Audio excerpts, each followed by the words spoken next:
நாமத்துக்கு மகிமை உண்டாவதாக. ஆண்டவராகிய இயேசு கிறிஸ்துவின் நாமத்தில் உங்களுக்கு என் அன்பின் வாழ்த்துக்களை தெரிவித்துக் கொள்கிறேன். சோஷியல் மீடியாவின் மூலமாய் பார்த்து கொண்டிருக்கிற தேவ பிள்ளைகள் ஒவ்வொருவருக்கும் நான் இயேசுவின் நாமத்தினாலே வாழ்த்துதல்களை சொல்லிக் கொள்ளுகிறேன். இந்த நாளிலுமாய் கூட நாம் கர்த்தரிடத்திலே பல காரியங்களுக்காய் நாம் ஜெபித்தோம். கர்த்தர் என்னுடைய வாழ்க்கையிலே இந்த நன்மைகளை செய்ய வேண்டும், என்னுடைய தேவைகள் சந்திக்கப்பட வேண்டும், என்னுடைய குடும்பம் ஆசீர்வதிக்கப்பட வேண்டும், அது மாத்திரமல்ல எங்களுக்கு குழந்தை பாக்கியம் வேண்டும், கடன் பிரச்சனைகள் மாற வேண்டும் என்று சொல்லி பலவிதமான காரியங்களுக்காக நாம் கர்த்தரிடத்திலே ஜெபிக்கிறோம். கர்த்தரை நோக்கி வேண்டுதல் செய்கிறோம். கர்த்தர் நம்முடைய ஜபங்களுக்கு பதில் கொடுப்பதற்கு அவர் வல்லமையுள்ளவராயிருக்கிறார். நம்முடைய ஜபத்தை கேட்டு அவர் நம்மை ஆசீர்வதித்து நம்மை வழிநடத்தி வருகிறார். அதே வேளையிலே கர்த்தர் நம்மிடத்திலே எதிர்பார்க்கிற காரியம் என்ன, அதை குறித்து நாம் சிந்திக்க வேண்டும். நாம் மாத்திரம் கர்த்தரிடத்திலிருந்து எல்லா காரியங்களையும் கேட்கிறோம், அதை பெற்றுக்கொள்ள வாஞ்சிக்கிறோம். அதே போல கர்த்தரும் நம்மிடத்திலே என்ன எதிர்பார்க்கிறார் என்று சொல்லி நாம் வேதத்தின் வாயிலாக நாம் தியானிக்க போகிறோம். மீகா 6ஆம் அதிகாரம் 8வது வசனத்திலே இப்படியாய் சொல்லப்பட்டிருக்கிறது. இந்த வேத வசனத்திலே கர்த்தர் நம்மை பார்த்து சொல்லுகிறார், மனுஷனே, நன்மை இன்னதென்று அவர் உனக்கு அறிவித்திருக்கிறார். நியாயம் செய்து இரக்கத்தை சிநேகித்து உன் தேவனுக்கு முன்பாக மனத்தாழ்மையாய் நடப்பதை அல்லாமல் வேறே எண்ணத்தை கர்த்தர் உன்னிடத்தில் கேட்கிறார். இந்த வசனம் தெளிவாய் சொல்லுகிறது, கர்த்தர் உன்னிடத்தில் என்ன கேட்கிறார். மனுஷனே, நம்மை பார்த்துதான் கர்த்தருடைய வேத வசனம் சொல்லுகிறது, நன்மை இன்னதென்று அவர் உனக்கு அறிவித்திருக்கிறார். நியாயம் செய்து இரக்கத்தை சிநேகித்து உன் தேவனுக்கு முன்பாக மனத்தாழ்மையாய் நடப்பதை அல்லாமல் வேறே எண்ணத்தை கர்த்தர் உன்னிடத்தில் கேட்கிறார் என்று சொல்லி நாம் இந்த வேதத்தின் மூலமாய் அறிந்து கொள்ள முடிகிறது. பாருங்க, கர்த்தர் நம்மிடத்தில் எதிர்பார்க்கிற காரியம், நாம் நியாயம் உள்ளவர்களாய் இருக்க வேண்டும், நியாயம் செய்ய வேண்டும், இரக்கத்தை சிநேகிக்க வேண்டும். அது மாத்திரமல்ல, நம்முடைய ஆண்டவராகிய தேவனுக்கு முன்பாக மனத்தாழ்மையாய் நடக்க வேண்டும் என்று சொல்லி கர்த்தருடைய வேத வசனம் நம்மை பார்த்து சொல்லுகிறது. இந்த நாட்களிலே நாம் இதை குறித்து நாம் தியானிக்க போகிறோம். நம்முடைய காரியங்களுக்காக, நம்முடைய தேவைகளுக்காக நாம் ஜெபிக்கிறோம், அதற்காக எல்லாம் பிரயாசப்படுகிறோம், நல்லது. அதே நேரத்தில் இந்த கடைசி நாட்களிலே கர்த்தருடைய வருகைக்கு முன்பாக கர்த்தர் விரும்புகிற காரியங்களை, கர்த்தர் நம்மிடத்தில் எதிர்பார்க்கிற காரியங்களை தேவ பிள்ளைகளாகிய நாம் செய்வது நம்முடைய கடமையாய் இருக்கிறது. கர்த்தருடைய சித்தத்தின்படி செய்தால் மாத்திரமே நாம் பரலோக ராஜ்யத்திற்கு போக முடியும். எனவே அவருடைய வருகைக்காக ஆயத்தப்பட்டு கொண்டிருக்கிற நாம், அவருடைய சித்தம், கர்த்தருடைய நோக்கம், கர்த்தருடைய எதிர்பார்ப்பு என்ன என்பதை குறித்து நாம் அதை நிறைவேற்றுவதிலே நாம் நோக்கமாய் இருக்க வேண்டும் என்று சொல்லி வேத வசனம் நமக்கு தெளிவாய் சொல்லுகிறது. முதலாவது, கர்த்தர் நம்மிடத்தில் எதிர்பார்க்கிற காரியம், நாம் நியாயம் செய்ய வேண்டும், நியாயம் செய்கிறவர்களாக நாம் இருக்க வேண்டும், நாம் நியாயத்தை சிநேகிக்க வேண்டும் என்று சொல்லி கர்த்தர் நம்மிடத்தில் எதிர்பார்க்கிறார். சங்கீதம் 37ஆம் அதிகாரம் 28வது வசனத்தில் இப்படியாய் சொல்லப்பட்டிருக்கிறது, கர்த்தர் நியாயத்தை விரும்புகிறவர். நம்முடைய ஆண்டவராகிய இயேசு கிறிஸ்து நியாயத்தை நம்மிடத்திலே எதிர்பார்க்கிறார். அவர் நீதியிலும் நியாயத்திலும் பிரியப்படுகிற தேவனாய் இருக்கிறார். அது மாத்திரமல்ல, எரேமியா 33ஆம் அதிகாரம் 15வது வசனத்தில் இப்படியாய் சொல்லப்பட்டிருக்கிறது, பூமியிலே நியாயத்தை நீதியை நடப்பிப்பார். நம்முடைய ஆண்டவராகிய கர்த்தர் நாம் வசிக்கிற இந்த பூமியிலே அவர் நியாயத்தையும் நீதியையும் நடப்பிக்கிற தேவனாய் இருக்கிறார். அது மாத்திரமல்ல, 1 கொரிந்தியர் 4ஆம் அதிகாரம் 4வது வசனத்தில் இப்படியாய் சொல்லப்பட்டிருக்கிறது, நியாயம் விசாரிக்கிறவர் கர்த்தரே, உங்களையும் என்னையும் நியாயம் விசாரிக்கிறவர் ஆண்டவராகிய இயேசு கிறிஸ்து ஒருவர் மாத்திரமே என்று சொல்லி இந்த வேத வசனங்களின் வாயிலாக நாம் தெளிவாய் அறிந்து கொள்ள முடிகிறது. எனவே இந்த நாட்களிலே தேவ பிள்ளைகளாகிய நம்முடைய வாழ்க்கையிலே கர்த்தர் எதிர்பார்க்கிற ஒரு காரியம், நாம் நியாயம் செய்ய வேண்டும், நியாயம் உள்ளவர்களாய் நடந்து கொள்ள வேண்டும் என்று சொல்லி கர்த்தர் நம்மிடத்திலே எதிர்பார்க்கிறார். லூக்கா எழுதின சுவிசேஷம் 18ஆம் அதிகாரம் 1-8 வரையுள்ள ஒரு வசனங்களை நாம் இங்கே பார்க்கும் பொழுது இந்த பகுதியிலே ஆண்டவராகிய இயேசு கிறிஸ்து ஒரு காரியத்தை ஓமையை சொல்லுகிறார். பாருங்க, ஒரு பட்டணத்திலே ஒரு நியாயாதிபதி இருந்தான். அவன் தேவனுக்கு பயப்படாதவனும் மனுஷரை மதியாதவனுமாக ஒரு மனுஷனாக இருந்தான். அந்த பட்டணத்திலே ஒரு விதவையும் இருந்தாள். அவள் அவனிடத்தில் போய், எனக்கும் என் எதிராளிக்கும் இருக்கிற காரியத்தில் எனக்கு நியாயம் செய்ய வேண்டும் என்று சொல்லி விண்ணப்பம் பண்ணினாள். இன்றைக்கு நம்ம கூட பாருங்கள், நிறைய காரியங்களுக்காக நாம் ஜபிக்கிறோம். ஆண்டவரே, எனக்கு இந்த பிரச்சனைகள் இருக்கிறது, எனக்கும் எதிராளிக்கும் இப்படிப்பட்ட காரியங்கள் இருக்கிறது, இந்த காரியத்திலே எனக்கு நியாயம் செய்ய வேண்டும் என்று சொல்லி நாம் கர்த்தருடைய சமூகத்திலே ஜெபிக்கிறோம். அதே போல தான் இந்த சகோதரி பாருங்கள், இந்த விதவை அந்த நியாயாதிபதியினிடத்திலே போய் அவள் ஒரு விண்ணப்பத்தை வைக்கிறாள். வெகு நாளாக அவள் அந்த விதவை போய் அவனிடத்திலே சொல்லி கொண்டே இருக்கிறாள். பாருங்க, வெகு நாள் வரைக்கும் அவனுக்கு மனதில்லாதிருந்தது. பின்பு அவன், நான் தேவனுக்கு பயப்படாமலும் மனுஷரை மதியாமலும் இருந்தும் இந்த விதவை என்னை எப்பொழுதும் தொந்தரவு செய்கிறபடியினால் இவள் அடிக்கடி வந்து என்னை அலட்டாதபடி இவளுக்கு நியாயம் செய்ய வேண்டும் என்று தனக்குள்ளே சொல்லி கொண்டான். பின்னும் கர்த்தர் அவளை நோக்கி, அநீதியுள்ள அந்த நியாயாதிபதி சொன்னதை சிந்தித்து பாருங்கள் என்று சொல்லுகிறார். அந்த விதவை தொடர்ந்து ஒவ்வொரு நாளும் போய் அந்த நியாயாதிபதியை அவனிடத்தில் விண்ணப்பத்தை வைத்து கொண்டே இருக்கிறாள். அவன் தேவனை மதியாத ஒரு மனிதனாய் காணப்படுகிறான். ஆனாலும் அவள் விடாமல் கேட்டபடினாலே அந்த அநீதியுள்ள நியாயாதிபதி அந்த சகோதரிக்கு அவன் நியாயம் செய்ய வேண்டும் என்று சொல்லி அவன் தன்னுடைய இருதயத்திலே சொல்லுகிறதை நாம் பார்க்கிறோம். இன்றைக்கு பாருங்கள், நாம் கூட அநேக காரியங்களுக்காக நாம் ஜெபிக்கிறோம், நல்லது. அதே நேரத்தில் நாம் எப்படி நியாயமாய் நடந்து கொள்கிறோம் என்பதை நாம் பார்க்க வேண்டும். நாம் வேலை செய்கிற இடங்களிலே, குடும்பங்களிலே, அது மாத்திரமல்ல பொதுவான காரியங்களிலே நாம் எப்படி நடந்து கொள்ளுகிறோம் நமக்கு நன்றாய் தெரியும். ஒரு சில பிரச்சனைகள் வரும்பொழுது நியாயம் எது என்று சொல்லி நமக்கு நன்றாய் தெரியும் பாருங்கள். ஆனாலும் அந்த இடத்திலே நமக்கு வேண்டியப்பட்டவர்களுக்காக நாம் நியாயத்தை மறைத்து நாம் நடந்து கொள்ளுகிறோம். எல்லாவற்றையும் கர்த்தர் பார்த்து கொண்டிருக்கிறார். அவர் நீதியுள்ள நியாயாதிபதி என்று சொல்லி வேத வசனம் சொல்லுகிறது. அவர் யாரையும் அவர் பார்க்க மாட்டார். அவர் என்னவோ நியாயத்தீர்ப்பு என்னவோ அதன்படியாய் நீதியாய் அவர் நியாயம் செய்வார் என்று சொல்லி வேத வசனம் சொல்லுகிறது. அதனால்தான் அவர் சொல்லுகிறார், நம்மை பார்த்து, தேவ பிள்ளைகளாய் இருக்கிற நம்மை பார்த்து கர்த்தருடைய வேத வசனம் சொல்லுகிறது, நீங்கள் நியாயம் செய்ய வேண்டும், நாம் நியாயத்தை செய்ய வேண்டும் என்று சொல்லி கர்த்தர் விரும்புகிறார். பாருங்கள், இனி வருகிற நாட்களிலே நாம் உண்மையாய் இருக்க வேண்டும், நியாயமாய் நடக்க வேண்டும் என்று சொல்லி கர்த்தர் நம்மிடத்திலே எதிர்பார்க்கிறார். அப்படி அவருடைய எதிர்பார்ப்புகளை நாம் நிறைவேற்றும் பொழுது கர்த்தர் நம்முடைய விண்ணப்பங்களுக்கு அவர் பதில் கொடுக்க வல்லமையுள்ளவராயிருக்கிறார். நம்முடைய தேவைகளை அவர் சந்திப்பார். சங்கீதம் 106 3வது வசனத்திலே சொல்லப்பட்டிருக்கிறது, நியாயத்தை கை கொள்ளுகிறவர்கள் பாக்கியவான்கள். நாம் நியாயத்தை கை கொள்ளும் பொழுது நாம் பாக்கியவான்களாய் காணப்படுகிறோம். கர்த்தருக்கு முன்பாக நாம் உண்மையுள்ளவர்களாக நியாயத்தை நாம் நியாயம் என்று சொல்லும் பொழுது நாம் பாக்கியவான்களாய் இருப்போம் என்று சொல்லி வேத வசனம் சொல்லுகிறது. அதே நேரத்திலே பாருங்கள், லூக்கா 11 வசனம் இப்படியாய் சொல்லுகிறது, தசமபாகம் கொடுத்து நியாயத்தையும் தேவ அன்பையும் விட்டு விடுகிறீர்கள். இன்றைக்கு அநேகருடைய வாழ்க்கையிலே இது போன்ற ஒரு சூழ்நிலை தான் காணப்படுகிறது. நாம் ஜெபிக்கிறோம், வேதம் வாசிக்கிறோம், தசமபாகம் கொடுத்து விடுகிறோம், எல்லாவற்றையும் செய்து விடுகிறோம்.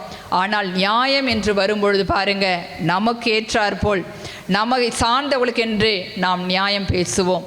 இந்த காரியம் கர்த்தருடைய பார்வைக்கு அருவருப்பானது. அதனால தான் அவர் சொல்கிறாரு, தசமபாகம் கொடுத்து நீங்கள் எல்லாவற்றையும் செய்கிறீங்க, ஆனால் நியாயத்தையும் தேவ அன்பையும் விட்டு விடுகிறீர்கள். நீங்கள் கர்த்தருக்கு முன்பாக உண்மையுள்ளவர்களாய் இருந்தீர்கள் என்று சொன்னால் நீங்கள் நியாயமாய் நடந்து கொள்வீர்கள்.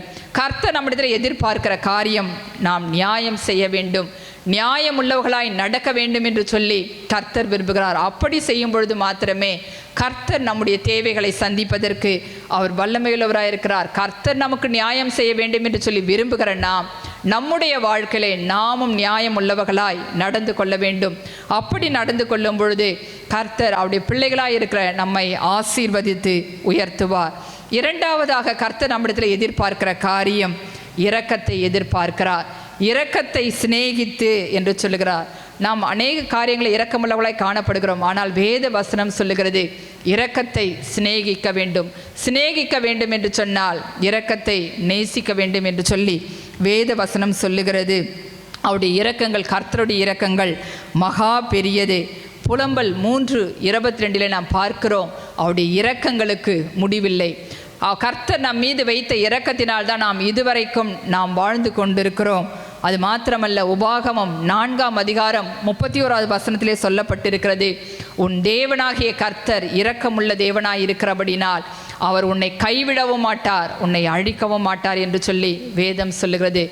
நாம் செய்கிற பாவங்களுக்கு கர்த்தர் நம்மை தண்டித்திருப்பார் என்று சொன்னால் நாம் ஒரு மனிதர் கூட நாம் இருந்திருக்க முடியாது. ஆனால் கர்த்தர் நம் மீது வைத்த இரக்கத்தினாலே, அவர் நம் மீது இரக்கமுள்ளவராய் இருக்கிறபடினாலே அவர் நம்மை அழிக்கவில்லை, அது மாத்திரமல்ல அவர் நம்மை கைவிடவில்லை என்று சொல்லி வேத வசனம் தெளிவாய் சொல்லுகிறது. ஆண்டவராகிய இயேசு கிறிஸ்து மலை பிரசங்கத்திலே சொல்லும் பொழுது சொல்லுகிறார், இரக்கம் உள்ளவர்கள் பாக்கியவான்கள், அவர்கள் இரக்கம் பெறுவார்கள். நாம் கர்த்தருடைய இரக்கத்தை பெற்றுக்கொள்ள வேண்டும் என்று சொன்னால் நாம் இரக்கம் உள்ளவர்களாய் இருக்க வேண்டும். நம்முடைய ஆண்டவராகிய இயேசு கிறிஸ்து அவர் இரக்கமுள்ள தேவனாய் இருக்கிறார். அதனால தான் பாருங்கள், இன்றைய வரைக்கும் கர்த்தர் நமக்கு இரக்கம் பாராட்டி ஒவ்வொரு காரியத்திலும் நாம் தவறு செய்தாலும் கர்த்தருக்கு விரோதமாய் அநேக நேரங்களில் நடந்து கொண்ட போதிலும் அவருடைய மிகுந்த கிருபையினாலே இரக்கத்தினாலே நாம் இன்றைக்கு ஜீவனோடு கூட வாழ்ந்து கொண்டிருக்கிறோம். மத்தேயு 9:13 இயேசு கிறிஸ்து சொல்லுகிறார், பலியை அல்ல இரக்கத்தையே விரும்புகிறேன் என்று சொல்லி. அவர் நம்மிடத்தில் எதிர்பார்க்கிற காரியம், ஆண்டவராகிய இயேசு கிறிஸ்து எதிர்பார்க்கிற காரியம், நாம் இரக்கத்தை நம்மிடத்தில் எதிர்பார்க்கிறார். நாம் இரக்கமுள்ளவர்களாய் இருக்க வேண்டும் என்று சொல்லி வேத வசனம் சொல்லுகிறது. நாம் இரக்கமுள்ளவர்களாய் இருக்கும் பொழுது மாத்திரமே நாம் கர்த்தரிடத்திலிருந்து தேவ இரக்கத்தை பெற்றுக்கொள்ள முடியும் என்று சொல்லி வேத வசனங்களின் வாயிலாக அறிந்து கொள்ள முடிகிறது. இந்த நாட்களிலே நாம் எப்படி இருக்கிறோம்? தேவ பிள்ளைகள் என்று சொல்லி கொண்டிருக்கிற நாம் இரக்கமுள்ளவர்களாய் இருக்கிறோமா என்பதை குறித்து நாம் சிந்திக்க வேண்டிய நிலைமையிலே நாம் வாழ்ந்து கொண்டிருக்கிறோம். மத்தேயு எழுதின சுவிசேஷம் 18ஆம் அதிகாரம் 23 35 வரையுள்ள வசனங்களை நாம் பார்க்கும் பொழுது இந்த பகுதியிலே நாம் ஒரு காரியத்தை நாம் பார்க்கலாம். மத்தேயு 18ஆம் அதிகாரம் 23 35 வரையுள்ள வசனங்களை பார்க்கும் பொழுது, பரலோக ராஜ்யம் தன் ஊழியக்காரரிடத்தில் கணக்கு பார்க்க வேண்டுமிருந்த ஒரு ராஜாவுக்கு ஒப்பாயிருந்தது. அவன் கணக்கு பார்க்க தொடங்கின பொழுது ஒருவன் 14,000 தாலந்து கடன் பட்டவனாயிருந்தான். பாருங்க, அந்த கடனை அடைக்க வேண்டும் என்று சொல்லி அந்த ராஜா அவனிடத்தில் கேட்கும் பொழுது அவன் சொல்லுகிறான், அந்த ஊழியக்காரன் அவரை தாழ விழுந்து வணங்கி, ஆண்டவனே என்னிடத்திலே பொறுமையாயிரும், எல்லாவற்றையும் உமக்கு கொடுத்து தீர்க்கிறேன் என்று சொல்லுகிறான். உடனே பாருங்க, அந்த ஊழியக்காரன் என்ன பண்ணுறான், அந்த ஆண்டவன் அந்த ஊழியக்காரனுடைய வேண்டுதலுக்கு மனமிறங்கி அவனுக்கு உண்டான எல்லா கடனையும் மன்னித்து விடுகிறான். 14,000 தாலந்து இந்த மனிதன் கடன் பற்றிருக்கிறான். ஆனால் அவன் எல்லாவற்றையும் பாருங்க அவன் மன்னித்து விடுகிறான். அதே நேரத்தில் அந்த ஊழியக்காரன் புறப்பட்டு போகும்பொழுது அவனிடத்திலே 100 வெள்ளி பணம் ஒருவன் கடன் வாங்கியிருக்கிறான். இவன் போய் அவனிடத்திலே அந்த பணத்தை கேட்கும் பொழுது அவன் சொல்லுகிறான், என்னிடத்தில் பணமில்லை, நான் கொடுத்து விடுகிறேன் என்று சொல்லி. ஆனால் இவன் என்ன செய்கிறான் பாருங்க, 28வது வசனம் சொல்லுகிறது, தன்னிடத்தில் 100 வெள்ளி பணம் கடன்பட்டிருந்தவனாகிய தன் உடன் வேலைக்காரரில் ஒருவனை கண்டு அவனை பிடித்து தொண்டையை நெரித்து, நீ பட்ட கடனை எனக்கு கொடுத்து தீர்க்க வேண்டும் என்று சொன்னான். அப்பொழுது உடன் வேலைக்காரன் அவன் காலிலே விழுந்து, என்னிடத்தில் பொறுமையாயிரும், எல்லாவற்றையும் உமக்கு கொடுத்து தீர்க்கிறேன் என்று அவனை வேண்டிக் கொள்கிறான். அவனோ சம்மதியாமல் அவன் பட்ட கடனை கொடுத்து தீர்க்கும் அளவும் அவனை காவலில் போடுவித்தான் என்று சொல்லி பார்க்கிறோம். இந்த மனிதனுக்கு அந்த ஊழியக்காரன் பாருங்க அவன் இரக்கம் பாராட்டுகிறான். ஆனால் இவனோ தன்னிடத்திலே கடன் வாங்கினவனுக்கு இரக்கம் பாராட்டவில்லை. அவனை பிடித்து காவலிலே போடுவித்தான். இந்த காரியத்தை அந்த ஆண்டவன்மான் கேள்விப்பட்ட பொழுது அவன் என்ன பண்ணுறான், அவனை கூப்பிட்டு, நான் உனக்கு மன்னித்தேன், நீ என்னை வேண்டிக் கொண்டபடினாலே அவன் கேட்கிறான். 32வது வசனத்தில் இப்படியே சொல்லப்பட்டு இருக்கிறது, அப்பொழுது அவனுடைய ஆண்டவன் அவனை அழைப்பித்து, பொல்லாத ஊழியக்காரனே, நீ என்னை வேண்டிக் கொண்டபடினால் அந்த கடன் முழுவதையும் உனக்கு மன்னித்து விட்டேன். நான் உனக்கு இறங்கினது போல நீயும் உன் உடன் வேலைக்காரனுக்கு இறங்க வேண்டாமோ என்று சொல்லி அவனுடைய ஆண்டவன் கோபம் அடைந்து அவன் பட்ட கடனை எல்லாம் தனக்கு கொடுத்து தீர்க்கும் அளவும் உபாதிக்கிறவர்களிடத்தில் அவனை ஒப்பு கொடுத்தான் என்று சொல்லி நாம் பார்க்கிறோம். பாருங்க, இவன் 14,000 தாலந்து கடனாளியாக இருந்தான். அவனுக்கு அந்த ஊழியக்காரன் அந்த ஆண்டவன்மான் மன்னித்தான் பாருங்க. ஆனால் இவனோ தன்னிடத்தில் 100 வெள்ளி பணம் வாங்கினவனை மன்னியாதபடியினாலே மீண்டுமாய் அவன் கஷ்டப்பட வேண்டிய நிலைமை, அவனையும் உபாதிக்கிறவிடத்தில் சிறைச்சாலையிலே போடும்படியான ஒரு சூழ்நிலை வந்தது. காரணம், இந்த மனிதனுக்கு இரக்கம் இல்லை. தனக்கு அவன் இரக்கம் பாட்டுன்னு அவன் நினையாமல் அவன் இருந்தபடியினாலே அவன் அந்த இரக்கத்தை அவன் விட்டுவிட வேண்டியதாய் போயிற்று. சிறைச்சாலையிலே அவன் தள்ள வேண்டிய நிலைமைக்குள்ளாய் காணப்பட்டது. பாருங்கள், இன்றைக்கு கர்த்தர் நமக்கு அநேக காரியங்களே நமக்கு இரக்கம் பாராட்டியிருக்கிறார். ஆனால் நாம் மற்றவர்களிடத்தில் எப்படி நடந்து கொள்ளுகிறோம், இரக்கம் உள்ளவர்களாய் இருக்கிறோமா என்பதை குறித்து தேவ பிள்ளைகளாகிய நாம் இந்த நாட்களிலே நம்மை ஆராய்ந்து அறிவது மிகவும் ஒரு முக்கியமான காரியமாக இருக்கிறது. இரக்கம் உள்ளவர்கள் தான் கர்த்தரிடத்திலிருந்து இரக்கத்தை பெற்றுக்கொள்ள முடியும். எனவே நாம் கர்த்தருடைய இரக்கத்தை பெற வேண்டும் என்று சொன்னால் நாம் மற்றவர்களிடத்திலே இரக்கமுள்ளவர்களாக இருக்க வேண்டும், இரக்கத்தை சிநேகிக்க வேண்டும் என்று சொல்லி வேத வசனம் சொல்லுகிறது. கொலேசியர் 3ஆம் அதிகாரம் 12வது வசனத்தில் இப்படியாய் சொல்லப்பட்டிருக்கிறது, இரக்கத்தை தரித்து கொள்ளுங்கள். நாம் இரக்கத்தை நாம் தரித்து கொள்ள வேண்டும் என்று சொல்லி வேத வசனம் சொல்லுகிறது. அப்படி நாம் இரக்கம் இல்லாமல் இருந்தோம் என்று சொன்னால் என்ன நடக்கும் என்று சொல்லி பார்க்கும் பொழுது யாக்கோபு 2ஆம் அதிகாரம் 13வது வசனம் சொல்லுகிறது, இரக்கம் செய்யாதவனுக்கு இரக்கம் இல்லாத நியாய தீர்ப்பு கிடைக்கும். அப்படிதான் பாருங்கள், இந்த இரக்கம் இல்லாத இந்த மனிதனுக்கு இரக்கமில்லாத நியாய தீர்ப்பு கிடைத்தது. அப்படி நாம் இல்லாமல் இரக்கத்தை தரித்து கொண்டு இரக்கத்தை சிநேகித்து நாம் மற்றவர்களிடத்திலே இரக்கமுள்ளவர்களாய் நடக்கும் பொழுது கர்த்தர் நமக்கு இரக்கம் பாராட்டுவார், நம்முடைய தேவைகளை சந்திப்பார், நம்முடைய குடும்பத்தினுடைய நிலைமையை கர்த்தர் மாற்றுவார். நாம் நினைக்கிறதற்கும் வேண்டிக் கொள்வதற்கும் கர்த்தர் அதிகமாய் ஆசீர்வதிப்பார். ஏன் என்று சொன்னால் அவர் இரக்கமுள்ள தேவனாய் இருக்கிறார். அவருடைய இரக்கத்திற்காக நாம் கெஞ்சும் பொழுது கர்த்தர் நம்மை ஆசீர்வதித்து உயர்த்துகிறதை நாம் பார்க்கிறோம். எனவே இந்த நாட்களிலே நாம் கர்த்தருடைய இரக்கத்தை சிநேகிக்க வேண்டும் என்று சொல்லி வேத வசனம் சொல்லுகிறது. 3ஆவதாக கர்த்தர் நம்மிடத்தில் எதிர்பார்க்கிற காரியம், நாம் மனத்தாழ்மையாய் நடக்க வேண்டும். மனத்தாழ்மையாய் என்று சொல்லி பார்க்கும் பொழுது இந்த வேத வசனத்திலே உன் தேவனுக்கு முன்பாக மனத்தாழ்மையாய் நடப்பதை அல்லாமல் வேறே எண்ணத்தை கர்த்தர் உன்னிடத்தில் கேட்கிறார். நாம் கர்த்தருக்கு முன்பாக தேவனுக்கு முன்பாக மனத்தாழ்மையாய் நடக்க வேண்டும் என்று சொல்லி அவர் நம்மிடத்திலே ஆண்டவராகிய கர்த்தர் நம்மிடத்திலே எதிர்பார்க்கிறார். மனத்தாழ்மை என்றால் என்ன என்று சொல்லி நாம் பார்க்கும் பொழுது கர்த்தருக்கு முன்பாக நம்மை தாழ்த்துவது. சில காரியங்கள் நாம் சொல்லுவோம், இந்த காரியத்தை என்னால் மாத்திரமே செய்ய முடியும், நான் செய்வது எல்லாம் சரியாக இருக்கும் என்று சொல்லி நமக்குள்ளாய் நம்முடைய இருதயத்திற்குள்ளாக நம்முடைய மனதிற்குள்ளாக ஒரு மேட்டிமை காணப்படும். அந்த மேட்டிமை இல்லாத காரியம் கர்த்தருக்கு முன்பாக நான் ஒன்றுமில்லை, கர்த்தர் தான் இதை செய்து முடித்தார் என்று சொல்லி கர்த்தருக்கு முன்பாக நம்மை தாழ்த்துவது தான் மனத்தாழ்மை. நம்முடைய பெருமையினாலோ நம்முடைய காரியங்களினாலோ நம்முடைய பணத்தினாலோ நம்முடைய செயலினாலோ இதை சாதித்து விட்டோம் என்று சொல்லாதபடி கர்த்தருக்கு முன்பாக நம்மை தாழ்த்தி நடக்கும் பொழுது கர்த்தர் நம்மை ஆசீர்வதிப்பதற்கு அவர் வல்லமையுள்ளவராயிருக்கிறார். ஆண்டவராகிய இயேசு கிறிஸ்து சொன்னார், நான் சாந்தமும் மனத்தாழ்மையுமாயிருக்கிறேன். இயேசுவை போல மனத்தாழ்மையுள்ள மனிதர்கள் யாருமே கிடையாது. அவர் மரண பரியந்தம், சிலுவையின் மரண பரியந்தம் தன்னை தாழ்த்தினார் என்று சொல்லி வேதத்திலே பார்க்கிறோம். நீதிமொழிகள் 29ஆம் அதிகாரம் 23வது வசனத்திலே வேதம் சொல்லுகிறது, மனத்தாழ்மையுள்ள மனுஷன் கனமடைவான். நாம் மனத்தாழ்மையாய் நடந்து கொள்ளும் பொழுது, கர்த்தருக்கு முன்பாக நாம் மனத்தாழ்மையாய் இருக்கும் பொழுது நாம் கனத்தை பெற்றுக்கொள்வோம் என்று சொல்லி வேத வசனம் சொல்லுகிறது. யோவான் எழுதின சுவிசேஷம் 13ஆம் அதிகாரம் 4 to 15 வரையுள்ள வசனங்களை நாம் பார்க்கும் பொழுது இந்த இடத்திலே ஆண்டவராகிய இயேசு கிறிஸ்து செய்த காரியத்தை குறித்து நாம் பார்க்க முடிகிறது. அவர் சிலுவையில் காட்டி கொடுக்கப்படுவதற்கு முன்பதாக பாருங்கள், தன்னுடைய சீஷர்களோடு அவள் மேல் வீட்டறையிலே பந்தி இருக்கிறார். அப்படி பந்தி இருந்து விட்டு அவர் என்ன செய்கிறார் என்று சொல்லி பார்க்கலாம். யோவான் 13:4 பார்க்கும் பொழுது, போஜனத்தை விட்டு எழுந்து வஸ்திரங்களை கழற்றி வைத்து ஒரு சீலையை எடுத்து அறையிலே கட்டி கொண்டு பின்பு பாத்திரத்திலே தண்ணீர் வார்த்து சீஷருடைய கால்களை கழுவவும் தாம் கட்டி கொண்டிருந்த சீலையினால் துடைக்கவும் தொடங்கினார். பாருங்கள், அவ்வளோ பெரிய சர்வ வல்லமையுள்ள தேவன் அவர் என்ன செய்கிறார், அவர் காட்டி கொடுக்கப்பட்டு அவர் மரணத்திற்கு ஏதுவாய் போகப் போகிறேன் என்பதை நன்றாய் அறிந்து பாருங்கள், அவர் என்ன செய்கிறார், போஜனத்தை விட்டு எழுந்து தன்னுடைய சீலையை, வஸ்திரங்களை கழற்றி ஒரு சீலையை எடுத்து அறையிலே கட்டி கொண்டு தன்னை தாழ்த்தி அங்கிருந்த எல்லா சீடர்களுடைய கால்களையும் அவர் கழுவினார். அவர் அந்த நாம் பார்க்கும் பொழுது அந்த யூதாஸ் காரியத்தினுடைய கால்களை கூட அவன் காட்டி கொடுப்பான் என்று தெரிந்தும் கூட கர்த்தர் அவனுடைய கால்களை கழுவுகிறார். அப்பொழுது பேதுரு அவரை பார்த்து கேட்கிறார், இயேசுவை பார்த்து கேட்கிறான், ஆண்டவரே, நீர் ஒரு காலம் என்னுடைய கால்களை கழுவப்படாது என்று சொல்லுகிறான்.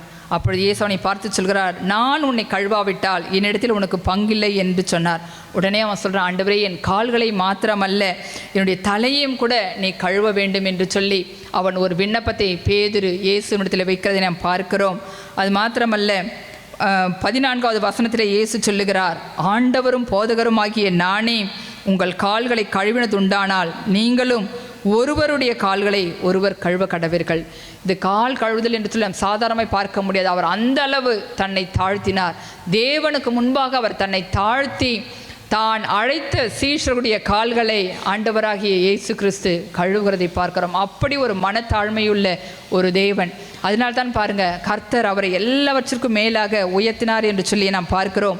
பிலிப்பியர் 2ஆம் அதிகாரம் 8-9 பார்க்கும் பொழுது, அவர் மனுஷரூபமாய் காணப்பட்டு மரண பரியந்தம், அதாவது சிலுவையின் மரண பரியந்தமும் கீழ்ப்படிந்தவராகி தம்மை தாமே தாழ்த்தினார்.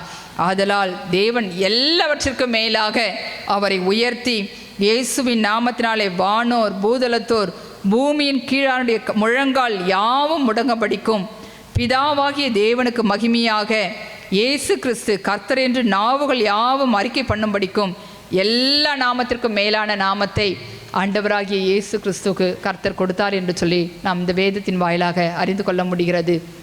நாம் மனத்தாழ்மையாய் கர்த்தருக்கு முன்பாக நடக்கும் பொழுது கர்த்தர் நம்மை ஆசீர்வதிப்பதற்கு அவர் வல்லமையில்லாக இருக்கிறார். அதே போல் பாருங்கள், ஆண்டவராகிய இயேசு கிறிஸ்து யோவான் ஸ்நானகனிடத்திலே அவர் ஞானஸ்நானம் பெறும்படியாய் போகிறார். அவர் நினைத்திருந்தால் அவர் யோவான் ஸ்நானகனை அழைத்து அவரே ஞானஸ்நானம் பெற்றிருக்கலாம். ஆனால் பாருங்கள், யோவான் ஸ்நானகனை தேடி ஆண்டவராகிய இயேசு கிறிஸ்து போகிறதை நாம் பார்க்கிறோம். மத்தேயு 3ஆம் அதிகாரம் 13வது வசனத்திலே பார்க்கும் பொழுது, அப்பொழுது யோவானால் ஞானஸ்நானம் பெறுவதற்கு இயேசு கலிலேயாவை விட்டு யோர்தானுக்கு அருகாக அவனிடத்தில் வருகிறார். அவர் தன்னை தாழ்த்தி அந்த யோவான் ஸ்நானகனை தேடி வருகிறதை நாம் பார்க்கிறோம். பாருங்கள், அவர் நினைச்சிருந்தா கூப்பிட்டு யோவான் ஸ்நானனை கூப்பிட்டு அவர் ஞானஸ்நானம் பெற்றுக்கொண்டிருக்கலாம். ஆனால் இயேசு யோவான் ஸ்நானகனை தேடி வந்தார். அப்பொழுது யோவான் அவரை பார்த்து சொல்லுகிறான், நான் உம்மாலே ஞானஸ்நானம் பெற வேண்டியதாயிருக்க நீர் என்னிடத்தில் வரலாமா என்று சொல்லி கேட்கிறான். அப்பொழுது இயேசு அவனை பார்த்து சொல்லுகிறார், இப்படி எல்லா நீதியும் நிறைவேற்றுவது நமக்கு ஏற்றதாய் இருக்கிறது, நீ எனக்கு இடங்கொடு என்று சொல்கிறார். அவர் தன்னை தாழ்த்துகிறார். அவர் தேவனுக்கு முன்பாக அவர் மனத்தாழ்மையாக இருந்தபடியினாலே பாருங்க, அவர் ஞானஸ்நானம் பெற்ற பொழுது பரிசுத்த ஆவியானவர், தேவ ஆவியானவர் புறாவை போல அவர் மேல் இறங்கி வந்தார். இவர் என்னுடைய நேசகுமாரன், இவரில் பிரியமாயிருக்கிறேன் என்று சொல்லி அந்த வார்த்தையின் மூலமாக இயேசுவை அவர் கனப்படுத்தினதை நாம் பார்க்க முடிகிறது. எனவே நாம் மனத்தாழ்மையாய் நடக்கும் பொழுது கர்த்தர் நம்மை கனப்படுத்துவார். கொலேசியர் 3ஆம் அதிகாரம் 12வது வசனம் சொல்லுகிறது, மனத்தாழ்மையை தரித்து கொள்ளுங்கள். நாம் மனத்தாழ்மையை தரித்து கொள்ளும் பொழுது பாருங்க, கர்த்தரால் நாம் உயர்த்தப்படுவோம், ஆசீர்வதிக்கப்படுவோம். அது மாத்திரமல்ல, பிலிப்பியர் 2வது அதிகாரம் 3வது வசனத்தில் தெளிவாய் சொல்லப்பட்டிருக்கிறது, ஒன்றையும் வாதினாலாவது வீண் பெருமையினாலாவது செய்யாமல் மனத்தாழ்மையினாலே ஒருவரை ஒருவர் தங்களிலும் மேன்மையானவர்களாக எண்ண கடவீர்கள். நம்ம எப்படி எண்ணணுமா? மற்றவர்களை மேன்மையாக எண்ணுவது கர்த்தருக்கு முன்பாக நம்மை தாழ்த்துவதை குறிக்கிறது. அதை நாம் பெருமையாய் செய்யக்கூடாது, நாம் வார்த்தையினால் செய்யக்கூடாது. மனத்தாழ்மையினாலே ஒருவரை ஒருவர் நாம் நம்மை விட அவர்கள் மேலானவர்கள் என்று சொல்லி நாம் காட்ட வேண்டும் என்று சொல்லி வேத வசனம் சொல்லுகிறது. இந்த காரியங்களை தான் கர்த்தர் நம்மிடத்தில் எதிர்பார்க்கிறார். நமக்கு செய்ய வேண்டும் என்று சொல்லி கர்த்தர் நம்மை ஆசீர்வதிக்க வேண்டும், நம்முடைய தேவைகளை சந்திக்க வேண்டும் என்று விரும்புகிற நாம் இந்த நாளிலே கர்த்தர் நம்மிடத்தில் எதிர்பார்க்கிற காரியங்களை செய்யும் பொழுது கர்த்தர் நம்மை ஆசீர்வதிப்பதற்கு வல்லமையுள்ளவராயிருக்கிறார். இந்த வசனம் மீகா 6:8 சொல்லுகிறது, மனுஷனே நன்மை இன்னதென்று அவர் உனக்கு அறிவித்திருக்கிறார். இதுதாங்க நன்மை. இந்த நன்மையை நாம் செய்யும் பொழுது கர்த்தர் நம்மை ஆசீர்வதிப்பார். என் ஜனங்கள் நான் அளிக்கும் நன்மையினால் திருப்தி ஆவார்கள் என்று சொல்லி வேத வசனம் சொல்லுகிறது. நாம் கர்த்தர் நம்மை ஆசீர்வதிக்க வேண்டும் என்று சொன்னால் நன்மை என்கிற இந்த காரியங்களை, இந்த 3 காரியங்களை நாம் செய்யும் பொழுது கர்த்தர் நம்ம நினைப்பதற்கும் வேண்டிக் கொள்வதற்கும் அதிகமாய் ஆசீர்வதிப்பார். எனவே இந்த ஆண்டிலே முதலாவது நாம் கர்த்தருடைய ஆசீர்வாதங்களை பெற்றுக்கொள்வதற்கு முன்பாக கர்த்தர் நம்மிடத்தில் எதிர்பார்க்கிற காரியங்களை நாம் செய்வோம். கர்த்தர் அவருடைய வார்த்தையின்படியாக நாம் நியாயத்தை செய்து இரக்கத்தை சிநேகித்து நம்முடைய தேவனுக்கு முன்பாக மனத்தாழ்மையாய் நடக்கும் பொழுது கர்த்தர் நம்மை ஆசீர்வதிப்பார். நம்முடைய களஞ்சியங்கள் பரிபூர்ணமாய் நிரம்பத்தக்கதாக கர்த்தர் வானத்தின் பலகணிகளை திறந்து நம்மை ஆசீர்வதிக்கிறதை நாம் பார்க்க முடியும். நாம் செபிக்கலாம். அன்பின் பரலோக பிதாவே, நன்றியோடு துதிக்கிறேன், ஸ்தோத்திரிக்கிறேன். ஆண்டவரே அப்பா, இந்த நாளிலுமாய் நீர் எங்களிடத்தில் எதிர்பார்க்கிற காரியத்தை நாங்கள் ஆண்டவரே உடைய வேத வசனங்களின் வாயிலாய் அறிந்து கொண்டோம். முதலாவது நாங்கள் நியாயத்தை செய்கிற மனிதர்களாக, தேவ பிள்ளைகளாக இருக்க வேண்டும் ஐயா. அது மாத்திரமல்ல, இரக்கத்தை சிநேகித்து ஆண்டவரே உமக்கு முன்பாக நாங்கள் மனத்தாழ்மையாய் நடக்க வேண்டும் என்று சொல்லி நீர் எதிர்பார்க்கிறீர். எனவே இந்த நாட்களில் நாங்கள் எங்களை அர்ப்பணிக்கிறோம் ஆண்டவரே. நாங்கள் நியாயத்தின்படி செய்வோம் ஆண்டவரே. இரக்கத்தை சிநேகித்து மற்றவர்களுக்கு இரக்கம் பாராட்டுவோம். அது மாத்திரமல்ல ஆண்டவரே, என் தேவனாகிய உமக்கு முன்பாக நாங்கள் மனத்தாழ்மையாய் நடப்போம் என்று சொல்லி ஆண்டவரே நாங்கள் வாக்கு கொடுக்கிறோம் ஆண்டவரே. எங்களுடைய ஆண்டவரே வார்த்தைகளை ஆண்டவரே நீர் அங்கீகரிப்பீராக. எங்களுடைய ஜபத்தை நீர் ஏற்றுக்கொண்ட ஆண்டவரே, எங்களுடைய களஞ்சியங்கள் பூரணமாய் நிரம்பத்தக்கதான ஆசீர்வாதத்தை நீர் ஒவ்வொருவருக்கும் கட்டளையிடும்படியாய் நான் ஜெபிக்கிறேன் ஆண்டவரே. நீர் செய்ய போகிற ஆண்டவரே உம்முடைய கிருபைகளுக்காக, நன்மைகளுக்காக உமக்கு ஸ்தோத்திரம். நன்மையை தேடுங்கள், அப்பொழுது பிழைப்பீர்கள் என்று சொன்னீரே ஆண்டவரே. எவன் நன்மை செய்கிறானோ அவனுக்கு கனமும் ஆண்டவரே மகிமையும் சமாதானம் உண்டாகும் என்று சொன்னீரே. அப்பா, நாங்கள் உம்முடைய வார்த்தையின்படி நாங்கள் செய்யும் பொழுது நீர் எங்களுக்கு கனத்தையும் மகிமையும் சமாதானத்தையும் கொடுத்து ஒவ்வொருவரையும் ஆசீர்வதிக்கும்படியாய் நான் கெஞ்சுகிறேன். நீர் அப்படியே செய்வீர் என்று நான் விசுவாசிக்கிறேன் ஆண்டவரே. இயேசு கிறிஸ்துவின் வல்லமுள்ள நாமத்தில் ஜெபிக்கிறேன் நல்ல பிதாவே, ஆமேன்.